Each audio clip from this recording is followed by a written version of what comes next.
தமிழ்நாடு போராடும், தமிழ்நாடு வெல்லும். Welcome to on record.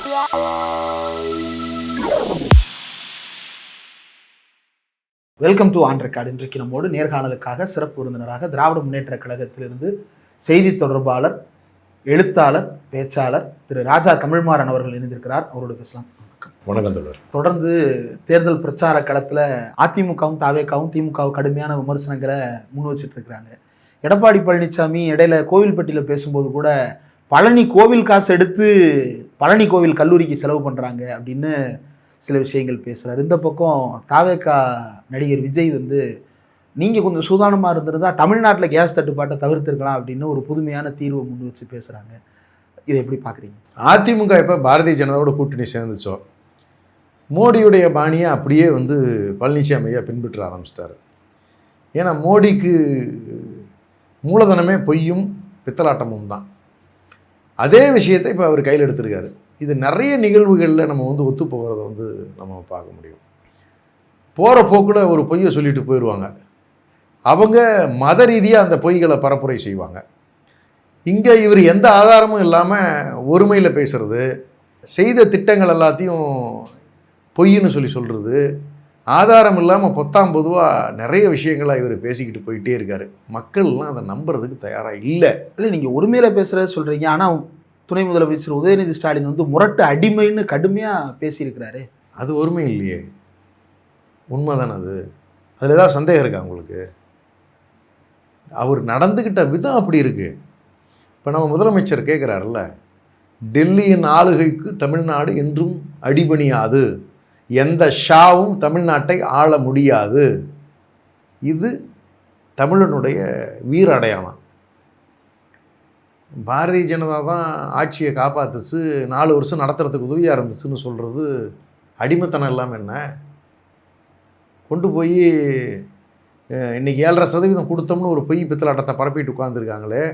National medical council பில்லை பாஸ் பண்ணதுனால தானே ஜெயலலிதா அம்மையார் கொண்டு வராத நீட்டு இந்தியாவுக்குள்ளே வந்துச்சு. அது வரைக்கும் விதிவிலக்கு இருந்துச்சு இல்லை, வேணும்னா நடத்திக்கலாம், வேணாம்னா நடத்த தேவையில்லைன்னு. கட்டாயமாக நடத்தி ஆகணும்னு கொண்டு வந்து நேஷ்னல் மெடிக்கல் கவுன்சில் பில்லை பாஸ் பண்ணதுக்கப்புறம் தானே அதை பாஸ் பண்ணுறதுக்கு அதிமுக உதவியாக இருந்துச்சு இல்லை. அப்போ மொத்த அண்டாவையும் தூக்கி சோறை கொடுத்துட்டு, ஒரு கவலை சோறு நமக்கு கொடுத்துட்டு, உனக்கு சோறு கொடுத்தேன்னு சொல்கிற கதையாது. இது கூட தமிழ்நாட்டு மக்களுக்கு புரியாது. நான் என்ன சுருக்கமாக சொன்னால், ஜெயலலிதா அம்மையாரே அதை ஒத்துக்காத விஷயம் எப்படி நீட்டு தமிழ்நாட்டுக்குள்ளே வந்துச்சு? அந்த அம்மையார் இருந்த வரைக்கும் வந்துச்சா? நான் கேட்குறேன். வரல. அப்போ ஓம் பீரியடில் எப்படி வந்துச்சு? சரி, சொந்த நாட்டு மக்களை சுட்டு கொண்ட வரலாறு எங்கேயாவது இருக்கா? இடியமின் போன்ற சர்வாதிகாரம் இருக்கக்கூடிய நாடுகளில் தான் அந்த மாதிரி தான் நாட்டு மக்களை தன்னோட அரசே சுட்டு கொள்கிற வழக்கம்லாம் இருக்கும். நீ தூத்துக்குடியில் போய் என்ன பண்ணீங்க? அப்போ இதெல்லாம் முழுக்க அடிமைத்தனம் தானே. நீங்கள் வேதாந்தாவினுடைய ஆதாயத்துக்காக, வேதாந்தா பிரதமருடைய நண்பர் என்பதற்காக, அவருடைய நிறுவனத்தை இங்கே நடத்தணுங்கிறதுக்காக அதை எதிர்த்து போராடின மக்களை சுட்டு கொண்டீங்க. அப்போ நீங்கள் கை கூலின்னு சொல்லலாம், எடுபிடின்னு சொல்லலாம், அடிமைன்னு டீசெண்டாக சொன்னாருன்னு தான் நான் பார்க்குறேன். இன்னும் மோசமான வார்த்தைகள் நிறைய இருக்குது. அந்த வழக்கம் நமக்கு இல்லை. நம்மளோட எண்ணங்கள் சிந்தனைகளில் ஆரோக்கியமான விஷயங்களை பேசி பழக்கப்பட்டுருந்தாலும் அதுக்கு மேலே நமக்கு வரவும் மாட்டேங்குது. அப்போ அடிமைன்னு சொன்னது தப்பு இல்லைல்ல. அவங்க என்ன நினைக்கிறாங்களோ அதை செயல்படுத்துகின்ற வகையில். இன்னும் மோசமாக சொல்கிறேன், 3 மாநாடுகள் என்டிஏ மாநாடு நடந்ததுன்னு சொல்கிறாங்க. பெரியார் படத்தை காணோம், நீங்கள் அண்ணாவினுடைய படத்தை காணோம், அதிமுகன்னு சொல்லிட்டு அண்ணாவினுடைய படத்தையே காணோம். 3வது மாநாட்டில் பழனிசாமி ஐயா படம் இல்லாமலே ஃப்ளெக்ஸ் விற்கிறான். மானம் இல்லாமல் ரோசம் இல்லாதவன் தானே அப்படி போய் இருக்க முடியும்? நீங்கள் என்டிஏ மாநாடுன்னு சொன்னால் அதிமுக தான் பிரதானமான கட்சி, ஜெயலலிதா அம்மையார் நடத்திய கட்சி. அந்த அம்மையார் இருக்கும்போது மிகப்பெரிய ஆளுமையோடு பாரதிய ஜனதாவை எப்படி ஹேண்டில் பண்ணாங்கங்கிறத எல்லாரும் பார்த்துருக்கமே. எப்படி காத்து கிடப்பாங்க அவரை பார்க்குறதுக்கு, அம்மையாரை பார்க்குறதுக்கு. இன்றைக்கி இவர் டெல்லிக்கு வண்டி பிடிச்சி ஓடிக்கிட்டு இருக்காரு. திருட்டுத்தனமாக போகிறதெல்லாம் தப்பு பண்ணுறதுன்னு அந்த மாதிரி போவாங்க. நேரடியாக ஆமான கூட்டணி பேச தான் போகிறேன்னு சொன்னால் யார் சந்தேகப்பட போகிறா? இல்லை, அவர் திரும்ப என்ன சொல்கிறாருன்னா, இதே மாதிரி தான் நீங்கள் கடந்த காலத்தில் எங்கள் தரப்பில் யாரெல்லாம் விமர்சிச்சிங்களோ அவங்க எல்லாரையும் நீங்கள் கட்சியில் சேர்த்துக்கிட்டீங்களே. மைத்ரேயன் உள்ள வந்துட்டாரு, வைத்திலிங்கம் உள்ள வந்துட்டாரு, மனோஜ் பாண்டியன் உள்ள வந்துட்டாரு, ஓ பன்னீர்செல்வம் உள்ள வந்துட்டார். இன்னைக்கு அமமுகலேருந்து பார்த்திபன், கோபால், செங்கல்பட்டு மாவட்ட செயலாளர்னு பல பேர் உள்ள சேர்ந்துருக்கிறாங்க. அப்போ நீங்கள் யாரெல்லாம் விமர்சனம் பண்ணீங்களோ அவங்க எல்லாரையும் இன்னைக்கு நீங்களே பக்கத்தில் வச்சிருக்கீங்களே. அப்போ இது எப்படி சரியாகும்? அப்போ அந்த விமர்சனத்துக்கு அர்த்தம் இல்லாமல் போயிருது என்ற ஒரு பதில் கேள்வி அங்கே வருது. ரோஷம் உள்ளவன் அதிமுகவில் இருக்க முடியாது அப்படிங்கிற நிலைமை வந்துருச்சு. தமிழர்கள்னு சொன்னாவே எந்த ரூபத்துலேயும் சுயமரியாதை இழந்து வாழ்கிறதுங்கிறது பிடிக்காத ஒரு விஷயம். இவர் அடிமையாக இருக்கலாம், இவர் சொத்தை பாதுகாத்துக்கிறதுக்காக, இவர் சம்மந்தியை பாதுகாத்துக்கிறதுக்காக, அந்த பொதுச் செயலாளருங்கன்னு அந்த கட்சியை கபலீகரம் பண்ணி வச்சுருக்கிறதுக்காக, தனக்கு ஒரு பாதுகாப்பாளன் வேணுங்கிறதுக்காக, தொண்டர்கள் நலனை பற்றி கவலைப்படாமல் அவருடைய நலன் மட்டுமே பாதுகாத்துக்கிறதுக்காக அவர் அந்த வேலையை பார்க்கலாம். ஆனால் சுயமரியாதை இழந்து வாழணுங்கிற அவசியம் யாருக்கும் இல்லையா அந்த கட்சியில். அப்போ சுயமரியாதை போயிடுச்சு அப்படின்னு நினைத்த போது தான் முழுமையாக நீங்கள் ஓபிஎஸ் அவர்களுடைய உதவியில் தான் நீங்கள் ஆட்சி நடத்துறதுக்கு வாய்ப்பு இருந்துச்சு. அவர் இல்லாமல் நீங்கள் ஆட்சி நடத்தியிருக்க முடியாது. அந்த காபந்து அரசை காப்பாற்றி கொடுத்தது ஓபிஎஸ் அவர்கள் தான். அதில் தனபாலுக்கும் பங்கு இருக்குது. தனபால் சபாநாயகர் பெரும் பங்கு இருக்குது. அந்த 11 பேரை டிஸ்குவாலிஃபை பண்ணலைன்னா சீனே வேற முடிஞ்சிருக்கும். அவருடைய சட்டமன்ற வாய்ப்பை கூட பறிச்சிட்டிங்களே சார். அவரே புலம்புறாரு. நீங்கள் எப்பேற்பட்ட ஒரு வன்மமான ஆள். அதான் பழனிசாமி ஐயா, அதுதான் சொல்கிறேன். தினகரன் ரொம்ப கிளியராக சொன்னாங்க, துரோகத்துக்கு நோபல் பரிசு கொடுக்கணும்னா பழனிசாமிக்கு தான் கொடுக்கணும்னு சொன்னார். நான் ஏற்கனவே நம்ம பேட்டியிலும் சொல்லியிருந்தேன், சிலுவம்பாளையம் பழனிசாமி எடுத்து பார்த்தீங்கன்னா இதோட நிஜமான கேரக்டர் புரியும். வாழ்நாள் முழுக்க நான் பார்த்த வரைக்குமே ஒரு கேரக்டர் மாறாதுங்க. எந்த நிலைக்கு போனாலும் சின்ன திருட்டு செஞ்சுக்கிட்டு இருந்தவன், சின்ன ஆளாக இருக்கும்போது சின்ன திருட்டு செஞ்சுக்கிட்டு இருந்தவங்க பெரிய ஆளானா பெரிய திருட்டு செய்வாங்க. மாற போகிறதில்ல. அந்த திருடுற குணம் இருந்துக்கிட்டே இருக்கும். ஒரு உதாரணத்துக்கு நான் சொல்கிறேன், அவர் திருடினாருன்னு உடனே அதுக்காக யாரும் குதிக்க வேண்டாம் சோசியல் மீடியாவில். ஒரு உதாரணத்துக்காக நான் சொல்கிறேன், ஒருத்தருக்கு உதவி பண்ணுற குணம் இருக்குது அப்படின்னு சொன்னால் வாழ்நாள் முழுக்க அவங்க உதவி பண்ணுவாங்க. பெரிய ஆளானோடனே பெரிய உதவிகள் செய்வாங்க. அது மாதிரி சின்ன அளவில் இருக்கும்போதும் துரோகம் பண்ணார், இடைப்பட்ட 2ஆம் கட்ட தலைவரான பிறகும் துரோகம் பண்ணார், அந்த கட்சிக்கு தலைவரான பிறகும் துரோகம் பண்ணுறாரு. அந்த டிசைன் மாறல. அப்போ அவர் அதானே செய்வார். அப்போ தனபாலுக்கு மறுக்கப்பட்டதும் துரோகம் தானே. இல்லை, அது இடையில மாமன்னன் படம் வந்தப்ப மாமன்னனே எங்க ஆளு அப்படின்னு சொல்லிட்டு அவங்க ஃபயர்லாம் விட்டுட்டு இருந்தாங்க. ஆனால் இன்னைக்கு அந்த மாமன்னன் எங்கே போன அவரே ப்ரெஸ் மீட்டு கொடுத்து நான் இல்லைன்னா ஆட்சியே இல்லை ஆனால் என்னவே ஒதுக்கிட்டாங்கன்னு புலம்புறாரு. ஒரு மிக விளிம்பு நிலை சமூகத்திலிருந்து வந்த ஒருத்தர் இப்படி திடீரென்று காணாமல் அடிக்கப்படுறதை எப்படி பார்க்க? அவருடைய எண்ண ஓட்டத்தை அது காட்டுது. அவர் அந்த சமூகத்தை எப்படி நடத்துகிறாருங்கிறத காட்டுது. அந்த ஆதிக்க குணம் அவர்கிட்ட எப்பவுமே இருந்துச்சு. 2 சமூகத்தை அவர் கொஞ்சம் இல்ட்ரீட் பண்ணுவார். என்னுடைய அனுபவத்தில் நான் அவரை பார்த்து சொல்கிறேன். அந்த பண்ணைக்காரர் தோரணை அவங்ககிட்ட இருக்கும். உங்கள் ஏரியாவில் நீங்கள் நேரில் பார்த்த விஷயங்கள் இருந்து. ஆமாம், நீங்கள் பார்த்தீங்கன்னா அந்த சமூகத்தை என்னடா எங்கே வந்தீங்க அப்படிங்கிற அந்த தோரணத்தன்மை இருக்கும். ஓகே, வெளியே பார்க்கும்போது நடிப்பாங்க. ஆனால் அந்த தோரணைங்கிறது பழனிசாமி ஐயாட்ட அவர் தோட்டத்தில் அவர் ஊரில் உண்டு. இதை பல வகையில் நேரில் பார்த்தவங்கிற முறையில் நாங்கள் அதை பதிவு பண்ணுறோம். அதே மாதிரி இஸ்லாமியர் சமூகத்தை அதான் உங்களால் ஓட்டு போட மாட்டாங்களே, உங்களுக்கு என்னத்துக்கு? அதனால தானே நீங்கள் ஒரே ஒரு கேண்டிடேட் கொடுத்துருக்காரா மொத்தத்துலேயுமே? என்ன அநியாயங்க இது! எப்படி இருந்த கட்சி அந்த அம்மையார் இஸ்லாமியருக்கு சிறப்பு அந்தஸ்தில் சட்டமன்றத்தில் பொறுப்பு வழங்கினாங்கல்ல. நிலோஃபர் அவங்களுக்கு பார்த்தீங்கன்னு சொன்னால் சிறுபான்மையினருக்கு ஒரு முக்கியத்துவத்தை கொடுத்தாங்க. ஆமாம், ஜெயலலிதா பீரியட்ல ஜெயலலிதா அம்மையாரில் வேலூர் ரொம்ப முக்கியமான பகுதி கூட. இவர் இந்த சிறுபான்மையினருக்கு முக்கியத்துவம் கொடுக்குறதை நிறுத்திட்டார். முழுக்க ஒரு சாதிய கட்சி மாதிரி மாறிடுச்சு அது. அதனால தான் என்ன பண்ணுறாரு, தெக்க பூரா தூக்கி நயினார் அவர்களை நீங்கள் ஹேண்டில் பண்ணிங்கன்னு சொல்லிட்டு கூட்டணி கட்சிகளுக்கு தூக்கி விட்டார். ஆனால் நாங்கள் தான் முக்குளத்தோருக்கு செல்லூர் ராஜா வச்சுருக்கோம், ராஜன் செல்லப்பா வச்சுருக்கோம், ஆர்பி உதயகுமார் வச்சுருக்கோம், அப்பப்போ அவங்கள பேச விட்றாங்களே. ஆளுமைகளுக்கும் காமெடி பேசுகளுக்கும் வித்தியாசம் இருக்குல்ல. நீங்கள் செல்லூர் ராஜ் எதில் ஃபேமஸ்? தெர்மாக்கோல். இன்றைக்கு வரைக்கும் மறக்க முடியுமா இல்லை மறுக்க முடியுமா? நீங்கள் அவங்க சசிகலா அம்மையாரோடு நீங்கள் ஒப்பிட முடியுமா? சசிகலா அம்மையார் ஆளுமை.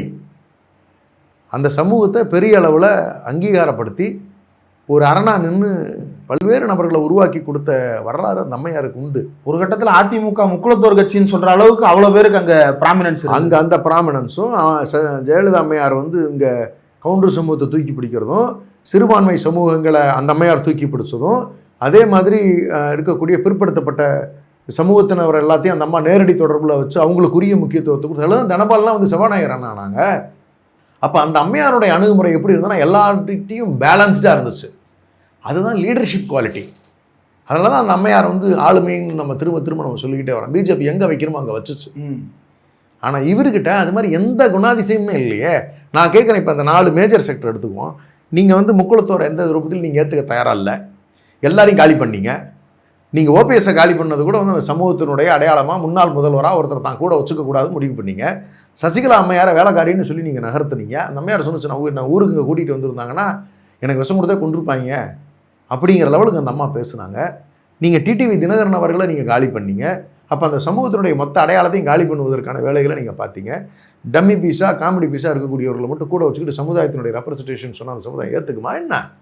வாய்ப்பே இல்லை. நீங்கள் தனபால் அவர்களுக்கு நீங்கள் செய்த அநீதி வாழ்க்கையில் பிற்படுத்தப்பட்டிருக்கு. கண்டிப்பாக சொல்கிறேன், பழனிசாமி ஐயாவை மன்னிக்க மாட்டாங்க. ஏன்னா அவர்களெல்லாம் இன்றைக்கி ஆட்சி இல்லை, அவருடைய வாழ்க்கையே இல்லை. அந்த முதலமைச்சருங்கிற பேர் காபந்தா முடிஞ்சிருந்துருக்கும். ஆனால் காப்பாற்றி கொடுத்தவருக்கு நீங்கள் அருமையான பரிசை கொடுத்துருக்கீங்க. அப்போ அந்த துரோகம் வெளிப்படலையா? அப்போ சிறுபான்மை நீங்கள் தான் ஓட்டு போட மாட்டீங்க. அப்போ யாரு தான் அவனுக்கு ஓட்டு போட போகிறா? அப்போ ஓ சமூகத்திலே நீ துரோகம் தானே பண்ணி வச்சிருக்க. நீ யாருக்கு என்ன பண்ணி கொடுத்துருக்கீங்க? எண்ணி 4 பேர் சமூகத்து ஆளுங்களை தவிர வேற யாருக்காவது இந்த ஏரியாவில் இருக்கக்கூடிய தொழில் வளர்ச்சிக்கு ஏதாவது பண்ணி கொடுத்துருக்காரா? இல்ல. நீங்க சொல்றது போலவே இப்போ கொங்கு வேளாளர் தான் அங்க அதிக முக்கியத்துவம் கொடுத்துருக்காங்க அப்படின்னாலும் அந்த மக்களுக்கு அது டிரான்ஸ்பர் ஆயிருக்கா? அதை எப்படி பாக்குறீங்க? இல்லையே, அந்த மக்கள் தானே இப்ப அவங்க தானே வெறுக்க ஆரம்பிக்கிறாங்க. ஆமா, எல்லாமே தங்கமணி தான், எல்லாமே வேலுமணி தான், எல்லாமே விஜயபாஸ்கர் தான். அப்ப இந்த 4 தொழில் முதலாளிகள் மட்டும்தானே இருக்காங்க. நீங்க வேற யார் இருக்கா இன்னைக்கு? நீங்க சொல்லுங்களேன். சாமானிய கட்சிக்காரர்கள்ல. சரி, நான் என்ன கேட்குறேன், நீங்கள் அப்படி அந்த சமூகத்துக்கு நீங்கள் செய்கிறதா இருந்தால் நீங்கள் டெக்ஸ்டைல் இண்டஸ்ட்ரிக்கு நீங்கள் எவ்வளோ பண்ணி கொடுத்துருக்கணும்? செஞ்சு கொடுத்தீங்களா அந்த செக்டருக்கு? தொழில் விருத்திக்கு நீங்கள் எவ்வளோ பண்ணி கொடுத்துருக்கலாம்? சாகோ செக்டருக்கு என்ன பண்ணி கொடுத்துருக்கீங்க? இருக்குல்லே பெரிய ஃபேக்ட்ரியை விலைக்கு வாங்கினா தான் உங்களுடைய வரலாறு. லார்ஜஸ்ட் ஃபேக்ட்ரியை பவானியில் நீங்கள் வாங்கியிருக்கீங்க. யாரு? பழனிசாமி ஐயா. ஓஹோ. ஏஷியாஸ் லார்ஜஸ்ட்டுக்கும் பிக்கஸ்ட் சைஸ் சாகோ ஃபேக்ட்ரியை விலைக்கு வாங்கியிருக்காங்க. என்ன ஃபேக்ட்ரி அது? Sago factory. பேர் நிறுவனம் எனக்கு பேர் கரெக்டாக ஞாபகம் இல்லை. ஓகே, அது அவர் தான் எடுத்திருக்காரு. ஓகே. அப்போ இருக்கக்கூடிய தொழில்கள் ஆதிக்கம் செலுத்துகின்ற வேலையை தான் நீங்கள் செஞ்சுருக்கீங்க. உங்கள் சம்மந்திக்கு கான்ட்ராக்ட் கொடுத்தீங்க, அதுக்காக பாலம் போட்டீங்க. பாலத்தில் தான் ஹையஸ்ட் நீங்கள் கமிஷன் வாங்கினதா எல்லாருமே சொல்கிறாங்க. அப்போ சம்மந்திக்கு அதை கொடுத்தீங்க, அதில் தானே இன்றைக்கி 8 கோடி ரூபா பணம் பிடிச்சாங்க. 700 கோடி ரூபா உங்களுக்கு அட்டாச்மெண்ட்டு என்ஃபோர்ஸ்மெண்ட் ஆக்ட் பண்ண உடனே தானே அசம்பிளிலேருந்து எந்திரிச்சு ஓடுனீங்க டெல்லிக்கு. இல்லை நான் டெல்லியெல்லாம் போகலன்னு சொல்லிவிட்டு டெல்லி போனீங்கல்ல, லஞ்ச் கேப்பில் பறந்தீங்கல்ல. அப்போ இதுதான் அவருடைய கேரக்டர். அப்போ அந்த சமூகத்துக்குன்னு ஏதாவது செஞ்சுருக்காரான்னா சமூகத்துக்கும் அவர் செய்யலை. இன்னும் வன்னியர் சமூகத்துக்கு பண்ண துரோகத்தையும் நான் சொல்கிறேன். நான் நீங்கள் 10% இடஒதுக்கீடு என்னைக்கு அறிவிக்கிறீங்கன்னா சட்டமன்ற கூட்டத்தினுடைய கடைசி நாளில் ஒரு 2 நாள் ஆன்டி டேட் போட்டு நீங்கள் பேப்பர் ரெடி பண்ணி கையெழுத்து போட்டிருக்கீங்க. அறிவிக்கணுங்கிற எண்ணம் இருந்ததுன்னா நீங்கள் கிட்டத்தட்ட 6 மாதம் முன்னாடியே நீங்கள் அதை செஞ்சு கொடுத்துருக்கணும்ல. அவங்க கூட்டில் தான் இருந்தாங்க. அப்ப ஏமாத்து வேலையை நீங்க அங்கேயும் செஞ்சிருக்கீங்க.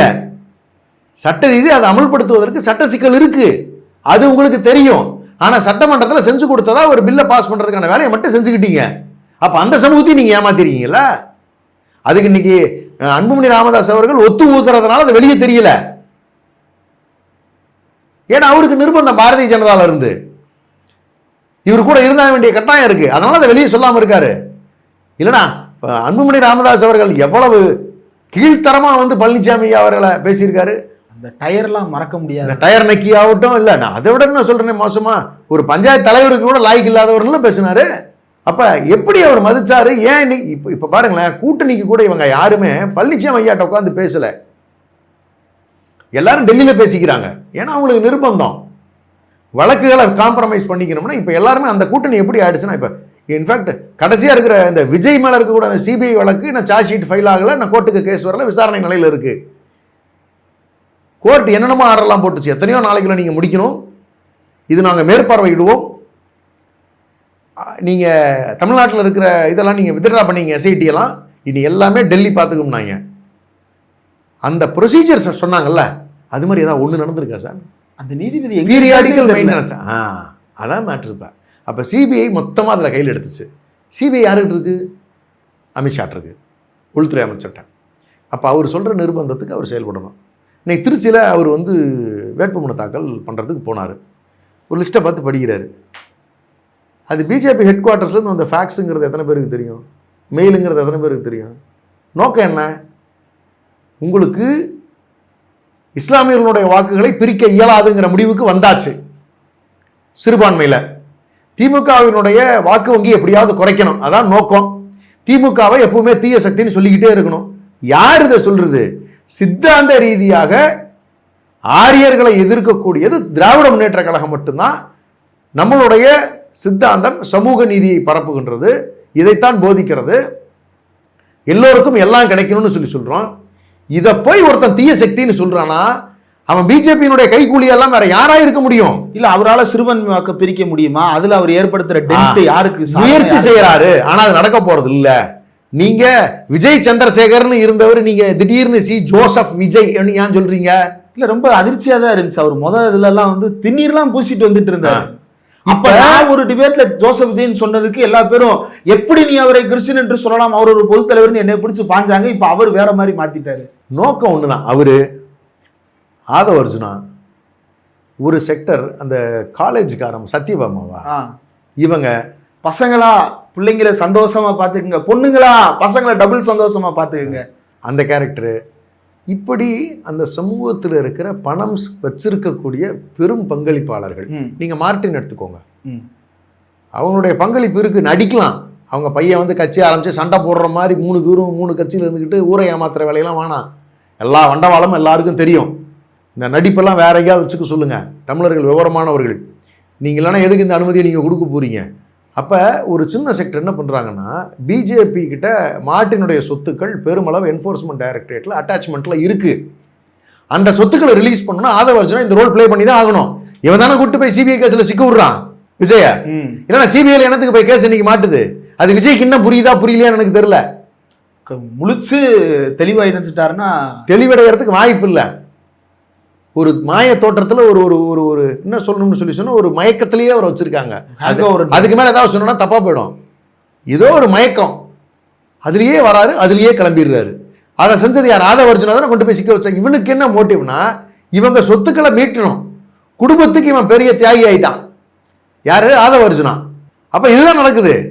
அப்போ நீங்கள் இதை நீங்கள் இன்டெப்த் நீங்கள் அனாலிசிஸ்குள்ளே போனீங்கன்னா, பிஜேபியினோட கைக்கூலி ஆதவ அர்ஜுனா தாவேக்காவை முடிக்கிற வேலையை பார்க்குறான். விஜய்க்கு மிகப்பெரிய பரம எதிரி அவன் தான்.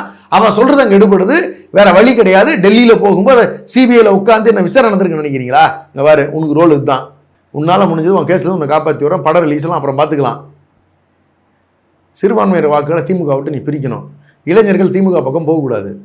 நீ அதனால் சின்ன பிள்ளைங்கலாம் நீ என்ன சொல்லி வைக்கணும்னா, நீ தீய சக்தின்னு சொல்லணும். டே, இது பிஜேபி சொல்கிறது இல்லைடா, அவனுக்கு எதிராக இருக்கக்கூடியவர்கள் அவன் தானே இந்த கட்டமைப்பை உருவாக்குறதுக்கு முயற்சி பண்ணுறான். அப்போ இதை யார் செய்கிறான்னு பார்த்தா பிஜேபி செய்கிறது. அதே வார்த்தை இவங்ககிட்ட வருதுன்னா வேற என்ன அர்த்தம் முடியும்? இல்லைன்னா நீ கொள்கை பேசியிருக்கணும். நீ ஒரு தலைவனாக இருந்திருந்தா ஒரு தொலைநோக்கு பார்வையில் மக்களுக்கு திட்டங்கள் அறிவிச்சிருந்துருக்கணும். இல்லை இவங்க வந்து கொடுத்துருக்கக்கூடிய ஒரு தேர்தல் அறிக்கை கொடுக்குறாங்கன்னு சொல்லி சொன்னால் நீ இதோட ஒரு சூப்பர் தேர்தல் அறிக்கை நீ கொடுத்துருக்கணும். அப்படின்னா அந்த இளைஞர்களை வந்து நீ திட்டமிட்டு நீங்கள் வந்து ஒரு நல்ல வழிகாட்டுதல் பேரில் நீங்கள் கூட்டிகிட்டு போகிறீங்கன்னு நம்ம வந்து சொல்லலாம். அதெல்லாம் எதுவுமே இல்லாமல் பார்த்து படிக்கிறதுங்கிறது அங்கிருந்து வந்த மெயில். இல்லை சிபிஐல அப்போ கொடுத்து விட்டதை திரும்ப மடிச்சு வச்சு பேக்கில் எடுத்துட்டு வந்து இங்கே வச்சு படிச்சுக்கிட்டு இருக்காரான்னு தெரியல. அது ஹீஸ் ட்ரிவன் பை பிஜேபி. அவருக்கு ஏன் சிறுபான்மை வாக்கு போகாதுன்னு இவ்வளோ உறுதியாக நம்புறீங்க? அவங்க தெளிவானவங்க. நீங்கள் ஓவைசி பேட்டர்னை தான் இங்கே ஃபாலோ பண்ணுறாங்கன்னு உங்களுக்கு தெரியாதா என்ன?